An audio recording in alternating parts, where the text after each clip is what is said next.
Guys, it's Amber. Today's video is going to be an Ask a Stylist. Now, before I get into the video, I just wanted to clear up the whole background. If you haven't visited my channel recently or you're new to my channel, this is my different background. I'm actually at camp for my husband's work, so if you see my background switching between this and my typical bedroom background at home, that's why. So I am here at camp and this is my first official video from here. So today's Ask a Stylist video is about hair loss. Hair loss can be terrifying, especially for women, men and women. There's nothing worse than going in and brushing your hair or something and just pulling out a huge chunk of hair and being like, what is this? So today I'm going to explain to you why hair falls out, what causes it, and what you can do to help stop hair loss. So the first thing is you need to figure out what is causing your hair loss. One of them is actually going to be hair falling out from the root, and the second thing is going to be breakage. Now, breakage is what I was suffering from a lot last year. You guys may have remembered that I was having a terrible time with breakage, and luckily you can see that I've taken much better care of my hair. I am no longer having big chunks of my hair missing. Whether it's caused from breakage or from something else, it's horrifying to have your hair falling out. It is. It doesn't matter what it's causing. So breakage is going to be caused from several things. They're going to be heat styling and chemicals, so lightening your hair, and something that caused my breakage was rubbing and matting. So when I slept at night, my head would rub back and forth and I end up getting a lot of mats, and in the morning when I brush my hair, a lot of the hair would break off. Another thing is poor diet can cause your hair to be very fragile, or just being too rough with your hair and combing through it too harshly. And those are all things that can be fixed with protein treatments and conditioners and things like that. So today we're gonna focus more on the other side. What about when your hair is not from breakage? Now, the reason how you can tell is if your hair is broken, you'll be able to see little splits and you'll see little frizzly ends and things like that. Now, if you see it coming from the root, you'll notice a little white bulb on the end. That's when you know that your hair loss is coming from the root, which is a completely different problem than breakage. So let's go over some of the reasons why your hair falls out. First, genetics. Now, everyone says it's your mother's father's line or something like that, but the bottom line is no matter what side it comes from or what generations it skips, hair loss can be caused by genetics. Sometimes genetics gets the best of us and it causes us to lose our hair for another reason than our genes are predispositioned to it. The next thing is old age. So some people will have great, wonderful hair and then they'll start hitting a certain age and their hair will just fall out just because they're getting older. You'll notice a lot of women and men will have thinning hair, and it doesn't always happen when you're old, but you usually see it more typically when you're older. Now, second is pregnancy postpartum. A lot of women experience this. So if you are experiencing this, just know that it is completely normal. But with both of my kids, around 3 to 4 months after I gave birth, my hair went through a shedding process. So I was just pulling out gobs and gobs of hair, and I lost so much hair around my hairline that I had these little mini bangs, and I was like, what are these? So I decided to cut bangs to cover them, and I love them, and I never went back. So actually it ended up being kind of a good thing for me. But it's common for you when you go through giving birth or a traumatic surgery or something like that. Sometimes your hair will go through a shedding stage where you'll lose a lot of hair. Next thing is medications.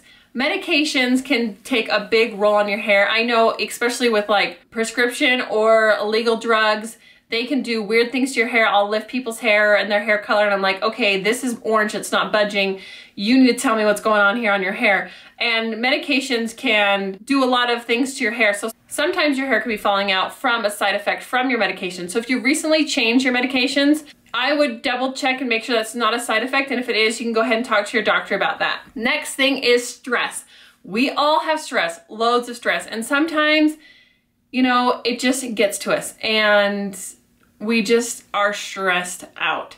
And unfortunately, that can do numbers on our bodies. Like, it can cause ulcers in our stomach, it can cause so many other things, and it can also affect our hair, unfortunately. Next thing is hair disorders. Now, like alopecia, where you might just have like parts of your hair that fall out randomly, and other hair disorders. So there's lots of different reasons why your hair can fall out. So you may know this and you might not, but it's actually normal to lose up to 100 to 150 hairs a day. And sometimes those hairs just fall out throughout the day and you don't really notice them. When you do like a fancy style, like say you curled your hair in ringlets, or maybe you had your hair up in extensions, or you had it in a braid for several days, you'll take it out and all of a sudden all this hair is coming out and you're freaking out going, oh my gosh, I'm just losing all this hair. What you have to remember is if you had your hair in braids for several days or several weeks, all that hair has been falling out like it normally does, but it hasn't had anywhere to go. It's been trapped in your curls or it's been trapped in your braids. And so when you take that out, suddenly you're gonna have a lot of hair coming out and it's gonna be kind of scary, but it's just the hair that you would normally lose throughout the day. If you feel like you're losing a lot more hair than you should and you're seeing a big pile in the drain and there's just hair everywhere, that's when you might wanna consider doing something for your hair loss. So technical terms aside, your hair goes through 3 growing stages. So the first part is the best one, the growing stage. That's when your hair is actively growing, when it's healthy and it's just growing. Now, all of your hair follicles might be doing different things at different times, and that's why your hair magically always seems the same even though it's going through different stages. The second phase is falling out. Like we talked about, it has a falling out stage. This third stage is the resting stage. Now, all follicles, like I said, are doing this continually. They're growing, they're falling out, they're resting. They're growing, they're falling out, they're resting. Well, what can happen for some people is that the growing period gets shorter, the falling out period happens faster, and the resting period is longer. That's when you're gonna notice your hair falling out and you're not gonna really notice a lot of growth coming back. So when you have stress or pregnancy, what happens is suddenly all your hair follicles get kicked into fallout mode. So they're just going, ah, ah, ah, and all of a sudden all of them are getting into the fallout mode, and then they fall out, then they get back into their normal pattern of, you know, resting and growing and all that kind of stuff, and so your hair starts to regulate. So where the problem comes is when your hair follicle is resting for a very long time, sometimes what happens is the hair follicle dies. Now, when your hair follicle dies, that's it. Like, unless you're going to hair restoration or something like that, medical type grade stuff, if your hair follicle has died, that's pretty much gonna be it. Now, if your hair follicle is just growing really, really, really slowly, that's where you can come in and you can save it and you can make your hair grow back and get fuller and thicker again. So another type of hair loss is actually from a buildup of a substance called dihydrotestosterone, which I'm not sure if I'm saying that right. I'll put it right here on the screen, but basically it's referred to as DHT. Now, what DHT is actually the leading cause of male pattern baldness. Male pattern baldness is the hair loss that comes over here and through the crown, you know, and you get kind of the U-shaped hair after, you know, this all kind of connects. And it's very common. You see lots of men that have it, but you also can see women that have it too. And unfortunately, it's not, I don't want to say it's not as glamorous, because I've seen bald women who are stunningly beautiful and glamorous, but I feel like it's not as socially acceptable as it should be to be bald as a woman as it is to be bald as a man. DHT is actually caused from male testosterone, and women and men have testosterone in their bodies, now in different levels. And as you get older as a woman, your testosterone starts to rise. And when it kind of mutates, it turns into DHT.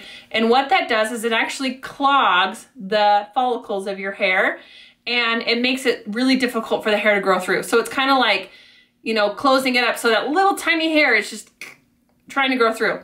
The other thing it does is it kind of creates a thickening on the scalp. So when you see a bald man and his head looks kind of shiny, that's the thickening that happens to the skin as a result of the DHT, and that's why you see these tiny little hairs are just struggling to grow. That is the same reason why women sometimes get facial hair as they get older, and their voices sometimes get deeper as they get older. It's that dang testosterone DHT that's causing this havoc in our bodies. But it doesn't always happen when we're old. It can happen when we're young, and you definitely see men and women who have premature hair loss, and some people that just this happens when they're way young, and it's just not fair, but it does happen. So basically what you can do is there are cleansers on the market that remove DHT. You're gonna have shampoos, conditioners, different kinds of treatments. And so today I'm gonna review one of the shampoos and conditioners that are out there. So before I get into my review of my product, I want to say that I was actually contacted by the company Pure Adore, and they make hair loss shampoos and conditioners. And I know that they're a little more hyped up on YouTube, or at least I've seen more videos of them on YouTube before. And I mean, I'm not saying anything negative about those videos because they're probably great, they're giving their experience, but I have used a lot of hair loss products and I have experience in this. So when they approached me, asked me if I want to make a video for them, it's not sponsored or anything. They just basically sent me the product for free and said, you know, we'd love it if you do a review for us. That's basically it. I'm not getting paid anything for this. I'm not getting a commission off anything. They just asked me if I was interested in reviewing the product, and I said yes, because I figured this would be a great chance to talk about hair loss. I don't know why I haven't talked about hair loss before on my channel, but here's my opportunity. So what I was sent was the Premium Organic Anti-Hair Loss Shampoo and the Premium Organic Conditioner. And then also I got a hair product or skin product, and this is the Pure Argan Oil. So one thing I will say that is different than any other hair loss product that I've used is this is organic and natural. Like, this is unheard of. Like, I have used tons, and there's other products that work out there. You know, that is the truth, but they are full of a lot of chemicals. And as we're starting to research chemicals more and realizing how much some of this stuff isn't that great for us, it's amazing that they were able to come up with a product that would work that is natural. So let me go ahead and just read you some of the stuff that's right here. So this is a 100% natural preservative system. So this has 15 complete broad spectrum DHT blockers with ketoconazole. I can't say it, I'll have to put it on the screen again. So this supports healthy scalp, regenerates hair, revitalizes follicles, adds body, increases volume, thickens hair, and it's for all hair types. So men, women, and it's color safe. So this is USDA certified bio-based ingredients, 90%. The majority of the ingredients of this are guaranteed plant-based, which is kind of amazing. So this has no SLS, no parabens, and no harsh chemicals. So they do say that it takes about 3 months for you to see noticeable results, and this bottle is supposed to be 3 months supply. I've been using this for 3 months and I still have half the bottle left. So I feel like it's more than 3 months if you've got finer, thin hair like I do. Now, if you've got thick hair, it'll probably be a 3 month supply.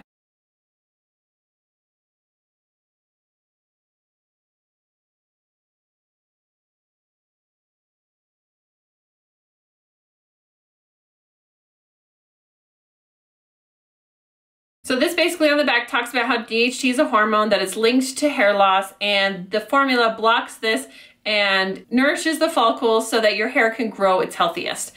So this is awesome. I really do like this. So then the conditioner is actually made from 99% vegetable ingredients, and it has the same kind of things. So it has vegetable and coconut proteins, argan oil, and a lot of good things without the harsh chemicals, which is kind of amazing. So another couple good things about this is for my cruelty-free lovers out there, this is cruelty-free, and there is no testing of this on animals of any kind. So that is awesome. A lot of good claims, right? So I just want to see, okay, how do I really like this? The first thing I noticed is because it is sulfate-free, it is going to have a different texture. So if you're someone that's used to a sulfate bubbly shampoo, you might try this and go, oh, I don't know if I like this. It's not bubbly. But sulfates are actually bad for your hair. That's salt, and that's actually stripping the moisture off your hair. I just put a little pump in and I just work it through my hair, and I just kind of work it through to make sure that it's cleaning it really well. And then just rinse, and then I use the conditioner. This conditioner isn't like a really heavy, thick moisturizing conditioner. I won't say it's not moisturizing, it is moisturizing. It just doesn't have those silicones in there, which really smooth your hair and make it feel really good. But I'll talk about how to get that in a second.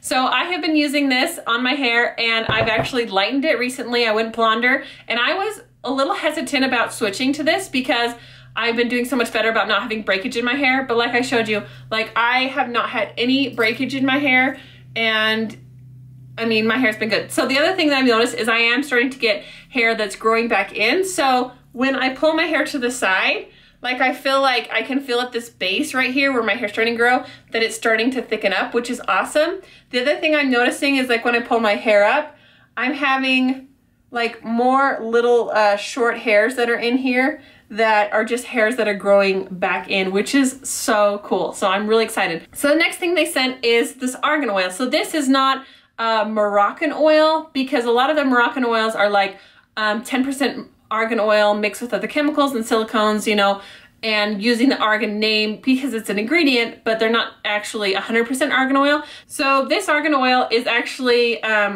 approved 100% organic, which is awesome. So this can be used on body, hair, face, basically anything. So the ways that I like to use this is, one, it's great for cuticles. It's so moisturizing to put those on your cuticles. Second thing is I just add like one drop, and I'll actually mix it in with my moisturizer, and it just kind of helps it sink in my skin. Hasn't made me break out at all, which is awesome. And the next thing I do is I'll actually show. So I actually, if I want a kind of deep treatment, I'll take a little bit of the conditioner in my hand, and then I'll take my argan oil and I'll put like, I don't know, 3, 4, 5 drops in there, and I'll mix it together. And what this does is it just makes like a super moisturizing, kind of like a mask for the hair. So when I need a little bit more moisture, I just go ahead and then I put this through the hair. It really intensifies the moisture that I'm getting out of my hair, and it helps add shine. And of course, the last way is just applying it directly to the hair. Now, because this is not diluted, this can be heavy. So you have to be careful. I usually find I take 1 drop, mix it into another product that I'm using, distribute through the hair evenly. If you do a big drop of this and put it in your hair, it will look greasy. To be honest, it will, because you're just using too much in one area. So you just have to make sure that you disperse it and that you're mixing it into another product to help move it through the hair, or just run it through your hands really good and then, you know, softly go through your hair like on the ends and everything like this. And that way you're gonna distribute it really good through the hair. So that is everything for my review. I really did like this product. I do think that it's worth a try, especially for the organic properties alone. And if you aren't experiencing hair loss, you still can definitely use this product, and it's just gonna make your hair healthy, and it's just gonna help your hair grow a little bit faster, which is obviously great if you've got long hair. That's all for today. I hope this was helpful for you guys. Maybe cleared up some questions you might have had about hair loss and what's causing it, and I'll see you guys next time. Bye.